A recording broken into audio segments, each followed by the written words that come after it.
ఎవడైనా గన్ పేల్చాడో అక్కడ మీ health minister పేలిపోతాడు.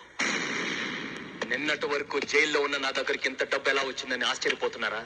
ఇది మీ డబ్బు, మీ డబ్బు. తీసుకోండి, తీసుకోండి అమ్మా. ఎస్, ఇది ప్రజల డబ్బు. ప్రజల ఆరోగ్యం కోసం ప్రభుత్వం కేటాయించిన డబ్బు. దీన్ని ప్రజలకు చేరకుండా మీ హెల్త్ మినిస్టర్ దాచిన డబ్బు.